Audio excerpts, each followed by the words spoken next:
உள்ளங்களுக்கு வணக்கம். மனோஜுக்கு மெசேஜ் ஒன்று அனுப்புகிறாங்க ரோகிணி. அதை பார்த்து ஆடி போகிறாரு. அம்மா இங்கே பாருமா அப்படின்னு சொல்லிட்டு எல்லாரும் பார்க்குறாங்க. பார்த்தா அவங்க பேசுனதை அப்படியே கொஞ்சம் கொஞ்சம் ஏற்றி இறக்கி கரெக்டாக ரோகிணிக்கு சாதகமாகவே பேசி அனுப்பியிருக்க மாதிரி இருக்குதுங்க. ஐயோ ஐயோ ஏய் ஒன்றுனா அப்படி பண்ணிடுவேண்டி இப்படி பண்ணிடுவேன்னு பேசுனாங்க இல்லையா, அது பூரா அப்படியே தெளிவாக இருக்குது. ஆமாடி எல்லாம் தெரியும் தாண்டி, தெரிஞ்சால் பண்ணணும். இப்போ நான் பணக்காரி கட்டி வைக்க போகிறேன் அப்படி இப்படின்னு எக்ஸ்ட்ரா என்னென்னமோ பதிஞ்சு வச்சிடுறாங்க. ஐயோ ஐயோ அப்படிங்கிற மீனா பார்க்குறாங்க. கொஞ்சம் அளவாக பேசுங்கன்னு சொன்னமே கேட்டிங்களா? அண்ணாமலை பார்க்குறாரு. உன் பிள்ளைக்கு நீயே குழி வெட்டிட்டப்போ அப்படிங்கிறாங்க. அப்பா எனக்கு அவ வேணாப்பா. இல்லைடா ஒன்றும் பண்ண முடியாது, கோர்ட்டு இந்த பார் கொடுமைப்படுத்திருக்காங்க, அம்மா பேச்சை கேட்டு தான் நீ ஆடுறேன்னு கண்டிப்பாக ரோகிணியை உன் தலையில் கட்டிடுவாங்க. ஐயோ ஐயோ இந்த பொய்க்காரி எனக்கு வேணாம். சரி தான் பொய் சொல்லிட்டா அப்படின்னு பார்த்தா இன்னமும் எங்கள் வீட்டு மேலேயும் என் மேலேயும் பொய் சொல்கிறாளே, கோர்ட்டில் வச்சு என்ன அப்படியே ஒரு பைத்தியம் மாதிரி ஆக்கிட்டா, அவள் எனக்கு வேணாம் அப்படின்னு மனோஜ் புலம்புறாங்க. இப்போ என்ன பண்ணுறது ஒன்றும் புரியலை. அடுத்து ஒரு வீடியோ பார்த்தா துணிமணிலாம் அள்ளி தூக்கி போடுற வீடியோ. இது போதுமா அப்படின்னு சொல்ல, ஐயோ இவகிட்ட பார்த்து உஷாராக இருக்கணும் போல இருக்கே அப்படின்னு சொல்லிட்டு இருக்காங்க. இதுக்கு மேலே ஒன்றும் பண்ண முடியாது. கோர்ட்டுக்கு போனால் ஐயோ இந்த வக்கீல் திட்ட போகிறாங்களே அப்படின்னு அப்படி விஜயா புலம்பி தள்ளுது. என்ன பண்ணுறதுன்னு தெரியாமல் ஷோரூமுக்கு போயிடுறாரு. விஜயாவும் போயிடுறாங்க. ஏண்டா கவலைப்படாதடா அம்மா இருக்கேன்டா அப்படின்னு ஆறுதல் பண்ணிட்டு இருக்காங்க. ரோஹிணி அங்கேயும் போயிருதுங்க. மனோஜ் என்னை விட்டுறாத, கை விட்டுறாத மனோஜ் அப்படின்னு தோளில் சாய அடியே இங்கேண்டி வந்தேன்னு தோலை பிரித்து எரியுது. அப்படியே அதையும் ரெக்கார்டாக எடுத்துக்கிறது. ஐயோ இவ ஏதாவது ரெக்கார்டு எடுத்துருப்பாளே அப்படின்னு ஒரே பயத்தோட பார்க்க, எடுத்துட்டேன் அத்தை இந்தா பாருங்க அப்படின்னு சொல்லிட்டு, மனோஜ் உங்களால் தான் என்னை வேணாங்கிறாரு அப்படின்னு நான் கோர்ட்டில் நிரூபிப்பேன் அத்தை அப்படின்னு சொல்லிட்டு அங்கேருந்து கிளம்பிடுது. போச்சு போச்சு எல்லாம் போச்சு. கோர்ட்டுக்கு போனால் எதுவுமே நடக்காதே. ஐயோ தீர்ப்பு சொல்ல போகிறாங்களேன்னு விஜயாவுக்கு ஜோரமே வந்துடுதுங்க. அடுத்து ஏதாவது நம்ம ஆதாரத்தை கொண்டு போகணும், இவ என்னென்ன ஃப்ராடு பண்ணான்னு அப்படின்னு நினச்சிட்டு என்ன பண்ணுறாங்க, மீனாவும் முத்தும் பார்க்குறாங்க. நம்ம அவங்க மாமானை போய் கூப்பிட்டு வருவோமா பிரௌன்மணியை, அவன் உண்மையை சொல்லுவானா தெரியலையே, சரி வாங்க போய் பார்ப்போம் அப்படின்னு போய் பார்க்குறாங்க. எல்லா விஷயத்தையும் சொல்கிறாங்க. முத்துவும் மீனாவும் இப்படி இல்லாமல் பண்ணும் இந்த புள்ள, ஒரு வாழ்க்கைக்காக இந்தளவுக்கு கேவலமாக இறங்கும். சரி தெரியாமல் பண்ணிட்டேன் தப்பு பண்ணிட்டேன்னு எனக்கு வாழ்க்கை கொடுங்கன்னு சொன்னால் கூட கொஞ்சம் மனசாரும், இப்படி பண்ணுதே பாவப்பா அவங்க அண்ணன் அப்படின்னு சொல்லிட்டு நான் வந்து சாட்சி சொல்கிறேன்ப்பா அப்படிங்கிறாங்க. ரொம்ப தேங்க்ஸுங்க அப்படிங்கிறாங்களா. என்னப்பா இதில் என்ன தேங்க்ஸ் இருக்குது, அந்த பிள்ளை எவ்வளோ பெரிய கேவலமான வேலை பண்ணியிருக்கு, நான் கொஞ்சம் கூட எதிர்பார்க்கலப்பா. அந்த பிள்ளை எப்படி அழுதுச்சு தெரியுமா, எனக்கு மனோஜோட வாழணும், நாங்கள் ஏழையாக இருக்கிறதுனால அவங்க வேணான்னு சொன்னாலும் சொல்லிடுவாங்க, தாய் மாமனா நடிங்க அப்படின்னு காசெல்லாம் கொடுத்துச்சு. அப்போ இல்லை யாருமே இல்லை, கல்யாணம் ஆகி பிள்ளைய பத்துட்டு எப்படிப்பா இப்படிலாம் மறைச்சி கல்யாணம் பண்ணுவேன்னு கேட்டதுக்கு என்ன பண்ணுறது எனக்குன்னு ஒரு வாழ்க்கை வேணும்லன்னு சொல்லி அழுதுச்சு. பிள்ளைக்கு வேணும், பிள்ளைக்கு எதிர்காலம் வேணும்னு சொன்னதுனால தான்ப்பா அப்படி பண்ணேன். ஆனால் பாவம் அண்ணன் அப்படிங்கிறாங்க. என்ன பண்ணுறதுங்க, இப்போ கூட பாருங்கள் எல்லாமே அந்த பிள்ளைக்கு ஆதாரமாக அப்படியே அவங்களுக்கு சப்போர்ட்டிங்காக வீடியோ எடுத்து வச்சிருக்குப்பா அப்படிங்கிறாங்க. நீங்கள் கவலைப்படாதீங்க தம்பி, எனக்கு தெரியும்ல அந்த பிள்ளை எல்லாத்தையும் மூடி மறைச்சு தான் கல்யாணம் பண்ணிச்சுன்னு எனக்கு தெரியும், நான் சொல்கிறேன், நான் யாருக்கும் பயப்பட மாட்டேன் அப்படிங்கிறாங்க. அதுக்கப்புறம் அந்த வித்யாவை கூப்பிட்டு கேட்க வேண்டியதானே, அவங்க வெளியூருக்கு போயிட்டாங்கப்பா முருகன் கோயிலுக்கு, அந்த பிள்ளைக்கு சேர்ந்து இந்த பிள்ளையோட சேர்ந்து பாவம் பண்ணுச்சுல, அந்த பாவத்தை போக்குறதுக்காக அங்கே போயிருக்கு. பரவாயில்லப்பா, அந்த பிள்ளையாவது பாவ பிராய்ச்சித்தம் தேடிக்கிறதுக்கு கோயிலுக்கு போயிடுச்சு. நான் அந்த பாவம் பிராய்ச்சித்தம் தேடுறதுக்கு எங்கே போகிறது, நீங்கள் எங்கேயும் போவேன் நான் வந்து நீங்கள் கோர்ட்டில் உண்மையை சொல்லுங்கள் அது போதும் அப்படின்னு மீனா சொல்கிறாங்க. சரிப்பா வித்யா கூட சொல்லியிருக்கு மீனாவும் முத்தும் ரொம்ப நல்லவங்கன்னு, ஆனால் அந்த ரோகிணி ஏன் இப்படி பண்ணுதுன்னு தெரியல, நான் வந்து சொல்கிறேன் அப்படிங்கிறாங்க. சரிங்க அப்படின்னு சொல்லிட்டு கோர்ட்டுக்கு போயிடுறாங்க.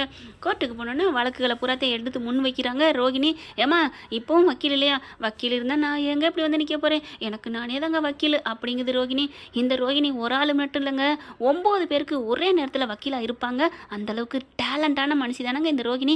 கரெக்டாக இல்லையான்னு கமெண்ட்ஸில் சொல்லுங்கள் ஃப்ரெண்ட்ஸ். எஸ் ரோகிணி சரியான கேடி கில்லாடின்னு. அடுத்து வக்கீல் இல்லைன்னு சொன்னோன்னே அடுத்து எல்லாத்தையும் ஆதாரத்தை பூரா சப்மிட் பண்ணுறாங்க. இங்கே பாருங்கள் என் வீட்டில் என்னென்ன கொடுமை நடந்துச்சுன்னு சொல்லிட்டு அடித்தது துணிமணி அள்ளி போட்டது எல்லாத்தையும் முன்னாடி நடந்ததை பூராத்தையும் இப்போ நடந்துச்சு அப்போ நடந்துச்சு சொல்லி எல்லாத்தையும் ஒப்படைக்கிறாங்க. என்ன மேடம் உங்கள் ஆள் இப்படி வீக் ஆகிப்பட்டிருக்கு, உங்கள் கேஸில் நீங்கள் ஜெயிப்பீங்களா மாட்டிங்களா கிருஷ்ணாராம் அப்படிங்கிறாங்க. ஐயோ நான் என்னங்க பண்ணுவேன், இவங்க சொன்னதை நான் முழுசாக நம்பினேன், இந்த பிள்ளை பயங்கரமான கில்லாடியாக இருக்கே அப்படின்ட்டு. இங்கே பாருங்கள் இதெல்லாம் சும்மா உண்மை தெரிஞ்சதுக்கப்புறம் ஏங்க ஒரு பொண்ணு ஏமாத்திட்டா, உண்மை தெரிஞ்சதுக்கப்புறம் மருமகளே நீ ஏமாத்திட்டியா, அதனால ஒன்றும் பரவாயில்ல, நாங்கள் எல்லாரும் புத்தன் ஏசு காந்தி மன்னிச்சிடுறோம், நீ வீட்டுக்குள்ளே இருமா அப்படின்னு எப்படிங்க சொல்ல முடியும்? 100க்கு 1-2 பேர் இருக்கலாம், ஆனால் யாராக இருந்தாலும் ஃபஸ்ட்டு மன்னிக்கிற குணமே அப்புறம் தாங்க காலப்போக்கில் மாற்ற முடியும். ஃபஸ்ட்டு எடுத்தானே கோவம் வரத்தானங்க செய்யும். அடி பாவி ஏமாத்திட்டியா அப்படின்னு சொல்லி அடித்து துரத்து தானே செய்வாங்க, அதை செஞ்சதாங்க அவங்க, மற்றபடி எந்த தப்பும் பண்ணலை அப்படின்னு வக்கீல் பக்குவமாக எடுத்து பேசுது. இல்லை அவங்க அதுக்கு முன்னாடியே பணங்காசு கேட்டு தான் என்ன என்ன கொடுமைப்படுத்தினாங்க அப்படி இப்படிங்குது ரோகிணி. மனோஜுக்கு எல்லாம் தெரியும் அப்படிங்கல. இல்லை இவன் நடிக்கிறா. என்னப்பா நீ தான் போன ஹேரிங்லேயே சொன்னியே கல்யாணி தான் அவன் பேருன்னு தெரியும், டாடின்னு கூப்பிட்றதுக்கு சம்மதிச்சேன்னு சொன்னியப்பா. அட சொன்னேன் தாங்க, இல்லைங்கள. ஆனால் என்ன இடத்துல சொன்னேன் தெரியுமா? இல்லை இவர் மலப்பை பார்க்குறாரு, இருங்கங்க என்னை சொல்ல விடுங்க அப்படின்னு சொல்லிட்டு மனோஜ் என்ன பண்ணுறாரு, உள்ளுக்குள்ள ரூம்குள்ள இருக்கையில் இவங்க அம்மா இறந்துட்டான்னு சொல்லித்தான் இந்த வீட்டுக்குள்ளே வந்தான் அந்த கிருஷ்ணப்பைய. அவன் அம்மா நான் வந்திருக்கேன், என் பேரில் என் மேலே கல்யாணி இருக்குது, உன்னை நான் சும்மா விட மாட்டேன், என் பிள்ளைய நீ டாடின்னு ஏற்றுக்கணும் அப்படின்னு மிரட்டுனா. அதனால தான் நானும் சரின்னு சொன்னேன். அப்படித்தான் தெரியும் கல்யாணின்ட்டு, மற்றபடி இவ கல்யாணிங்கிறது எனக்கெல்லாம் இப்போ தான் தெரியும்னு மனசு சொல்கிறாங்க. இல்லை இவர் ஆண்டர் பொய் சொல்கிறார் அப்படின்னு ரோஹிணி சொல்லுது. அடுத்து வக்கீல் என்ன பண்ணுறாங்க, எங்கள் தரப்பு சாட்சியாக ஒருத்தவங்க வந்திருக்காங்க அப்படிங்கிறாங்க. ரோஹிணி யாராக இருக்கும் அப்படின்னு பார்க்க கரெக்டாக பிரௌன்மணி வராரு. ஐயோ அப்படின்னு ஒரு மாதிரியாக பயப்படுது ரோஹிணி. அடுத்து கூண்டில் வந்து சொல்லுங்கிறாங்க. கூண்டில் வந்ததுக்கப்புறம் ஏறி நின்றுக்கிட்டு நடந்தது எல்லாத்தையும் சொல்கிறாரு. சொன்ன கையோட இல்லை வரானர், இவர் என்கிட்ட காசு வாங்கி நடித்தார் தாய் மாமனா, அதே மாதிரி இவங்ககிட்டே காசு வாங்கி நடிக்கிறார் இவரானர் அப்படின்னு. அதுக்கும் ஒரு பாலில் சிக்ஸர் அடிக்குதுங்க, அடி தூள் கிளப்புதுங்க அந்த ரோஹிணி. எனக்கு ஒன்று புரிஞ்சு போச்சுங்க, இந்த நாடகத்தை பொறுத்த வரைக்கும் ரோஹிணிக்கு சப்போர்ட்டிங்காக காத்துக்கிட்டே வந்தார் டைரக்டரு. எல்லாரும் கழுவி ஊத்துறாங்கன்னு மாட்டணும் அப்படின்னு மாட்ட வச்சாரு. மாட்ட வச்சா மட்டும் என்னடா என் செல்லக்குட்டியை நான் மாட்ட விட மாட்டேன் அப்படின்ட்டு ஐடியா மேலே ஐடியா கொடுத்துக்கிட்டே இருக்காரு. இந்த பிள்ளை காப்பாற்ற வச்சுக்கிட்டே இருக்காரு டைரக்டர். கரெக்டாக இல்லையான்னு கமெண்ட்ஸில் சொல்லுங்கள். இப்போ என்ன பண்ணுது ரோஹிணி, காசு வாங்கிட்டு தான் நடிக்கிறாரு அப்படின்னு சொல்கிறாங்க. அப்போ பார்த்து மறுபடியும் கெஞ்சுறாங்க. இங்கே பாருங்கள் நான் பாவம் இல்லையா, ஏன் இப்படி இவங்க பொய் சொல்ல சொன்னாங்களா, நீங்கள் இப்படிலாம் சொல்லாதீங்க ப்ளீஸ், உண்மையை சொல்லுங்கள், நான் உங்களை காசு வாங்கிட்டு நடிக்க சொன்னாலும் நான் என் புருஷன்ட்ட சொல்லிட்டேங்கிறது உங்களுக்கு தெரியும் தானே அப்படின்னு சொல்ல. புருஷன்ட்ட சொல்லிட்டே நீ சொல்லலையே பாப்பா. இல்லைங்க உங்களுக்கு நல்லா தெரியும், என் புருஷனுக்கும் நானும் உங்ககிட்ட வந்து பேசியிருக்கிறோம், நீங்கள் வந்து நடிங்கன்னு. அவரோட தான் நான் வந்தேன். நான் அவரோட நீங்கள் எப்போமா வந்த அப்படின்னு இவர் கேட்க, இல்லைங்க இவர் வந்தார், என் புருஷனோட தான் வந்தார் அப்படிங்கல. ப்ளீஸ் நான் அழுகுறாங்களா. பிரௌன்மணி என்ன பண்ணுறாரு, தெரியலங்க நான் மறந்துருப்பேன்னு நினைக்கிறேன், இவங்க 2 பேரும் வந்திருக்கலாம் அப்படிங்கிற மாதிரி பேசுகிறாங்க. இல்லைங்க இவர் காசு வாங்கிட்டு நடிக்கிறாரு, இவரை நம்பாதீங்க அப்படின்னு ரோஹிணி அழுகுது. இல்லை இவரான நான் காசு வாங்கிட்டுலாம் நடிக்கலை, இந்த அம்மா கிட்ட இந்த பாப்பா கிட்ட தான் நான் காசு வாங்கினேன், பாவம் இவங்க 2 பேரும் வந்து கெஞ்சினாங்க அப்படின்னு சொல்ல. இல்லை இவங்க அடித்து மிரட்டி தான் சொல்லியிருக்கணும் அப்படின்னு சொல்லல. முத்து என்ன பண்ணுறாரு, இந்த மாதிரி ஒரு பிரச்சனை வரும்னு தெரியும், எப்படியும் இவர் வந்து மாற்றி பேசிடுவாருன்னு நினச்சேன், ஆனால் உண்மையை பேசிட்டாரு. உண்மையை பேசினாலும் அவரை நாங்கள் பேசி பார்த்து என்னென்ன பண்ணமோ அப்போதைக்கு நான் ரெக்கார்டு எடுத்துக்கிட்டேங்க, அதுக்கான ஆதாரம் இருக்குது, அவரை பார்க்கும்போது என்னென்ன நடந்துச்சுன்னு அப்படின்னு காமிக்கிறாங்க. பார்த்தா அதில் எல்லாமே பக்காவாக இருக்குது, நான் வந்து சொல்கிறேன் அப்படிங்கிறது முதற்கொண்டு இதாங்க நடந்துச்சு அப்படின்னு சொல்ல. ரோஹிணி பார்க்குது, என்ன அது வீடியோவில் அப்படின்னு கேட்க, ஏன் அதுக்கு தகுந்த மாதிரி நீ மாற்றி சொல்ல போறியா? இல்லை அதான் என்னன்னு கேட்கணும் இவரானர், எனக்கும் என் தரப்புலேயே நான் பார்க்கணும்ல, பாருமா நல்லா பாரு அப்படின்னு காமிக்கிறாங்களா. மேடம் சார் இதெல்லாம் பொய் சார், இதுவும் இவங்க நடிப்பாக தான் இருக்கும். ஏம்மா ஊர்வலத்தில் இருக்கவங்க எல்லாரும் நடிப்பு, நீ மட்டும்தான் ஒரிஜினலா அப்படின்னு சொல்ல. ஐயோ அப்படின்னு ரோஹிணி பார்க்குறாங்க. இங்கே பாருங்கள் எனக்கு தெரிஞ்ச உண்மையை சொல்லிட்டேங்க, இந்த பாப்பா தான் ஏமாத்துது, ஆனால் இந்த பொண்ணு வந்து கல்யாணம் ஆகி புள்ள இருக்குங்கிறத சொல்லவே இல்லை. ஆனால் ஒன்று புரிஞ்சுக்கங்க, எனக்கு தெரிஞ்ச ஒரு உண்மையை சொல்கிறேன் அப்படின்னு அந்த இவர் பிரௌன்மணி சொல்கிறாரு. என்ன சொல்ல போகிறீங்க? இல்லை இந்த அம்மா சொல்லுதே அம்மா பிள்ளைன்னு சொல்கிறாங்க இல்லையா? ஆமாம், அப்படி அம்மா பிள்ளை இருக்கிறவர் அம்மானா உயிருன்னு இந்த பொண்ணே சொல்லுதா? ஆமாம், அம்மா மேலே பைத்தியம்னு சொல்லுது.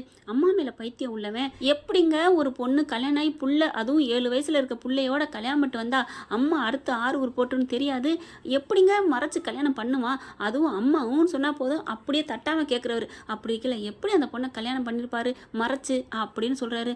ஆமா இல்ல, இந்த பாயிண்ட் பிடிச்சிருக்கணுமே, நமக்கு தெரியவில்லை. என்ன கிருஷ்ணாராம் உங்களுக்கு தெரியலையா? வாவ் சூப்பருங்க, கறிக்கடையில் வேலை பார்த்தாலும் மூளை நல்லா வேலை செய்யுதே அப்படிங்கிறாங்க. கரெக்டு சார் அப்படின்னு முத்து சொல்றாங்க. ஆமா இல்ல, அம்மா பேச்சை கேட்குறவன் எப்படி இப்படி ஒத்துக்குவானா? அதுதாங்க உண்மை. எங்கள் அம்மா என்ன சொன்னாலும் நான் கேட்பேன்னு சொன்னது உண்மைதான். என் பொண்டாட்டி இல்லை இந்த கல்யாணி சொன்னது மாதிரி உண்மைதான், இல்லைன்னு சொல்லலை. அதே தான் நான் இப்பவும் சொல்கிறேன். என் அம்மா பேச்சை கேட்டதுனால தான் இவளை கல்யாணம் பண்ணேன். இவ கல்யாணம் ஆகி புள்ள இருக்குது அப்படின்னு தெரிஞ்சா எங்கள் அம்மா என்னை தொலைச்சி பிடுங்க, அப்படி இருக்கலாம் நான் எப்படிங்க கல்யாணம் பண்ணுவேன்? இல்லைங்க இதையாவது நம்புங்க அப்படிங்கிறாங்க. இல்லை இவங்க போய் சொல்கிறாங்க அப்படிங்கிறாங்க. சரிம்மா நீ ஏதாவது ஆதாரம் கொண்டு வாங்க, இன்னும் பலமான ஆதாரம் வேணும் அப்படின்னு சொல்லி அடுத்த ஹியரிங் வச்சிடுறாங்க.